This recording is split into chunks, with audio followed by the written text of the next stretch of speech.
باشا لو عايزين تدوا الدوري البيراميدز من غير بقى ما نقعد نتعب نفسينا، واصل نجيب شركه تعمله بالذكاء الاصطناعي، واصل الاخطاء التحكيميه وارده، يا باشا اتفضل اتفضل.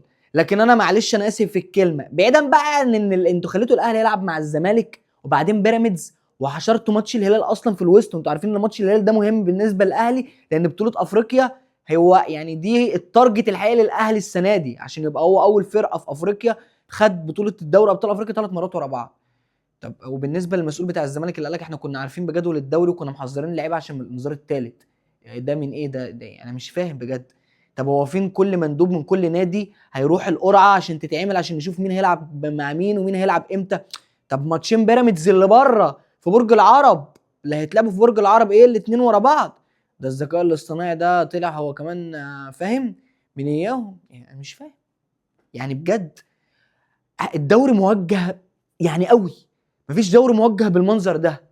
ولكن انا هعتبر ان كل ده طالع من الذكاء الاصطناعي عادي جدا. واجب عليك انت ايه كنادي اهلي ككولر وكلاعيبه؟ 8 ماتشات، 8 ماتشات تجيب كل النقط بتاعتهم وتجيب اجوان زياده لان الاهداف اتصفرت، ده مبدئيا. غير كده بقى هتقعد تقول لي اصل الحكام واصل مش عارف جدول المسابقه واصل. يا باشا انا انزل هكسب، انزل هجيب جون، انزل اضغط وما ارجعش. ايوه فرق الدوري يا باشا مش محتاج اصلا تعمل معاه ده كله، عادي هتكسب. بس اكسب وانا عندي الرغبه ان انا اكسب، مش اخسر واجيب اللوم على اي حاجه تاني. لا ده انت تبقى خدت الدوري من عبهم، تعالى اهو الدوري عندكم وموجه ليكم، لا انا هاخده.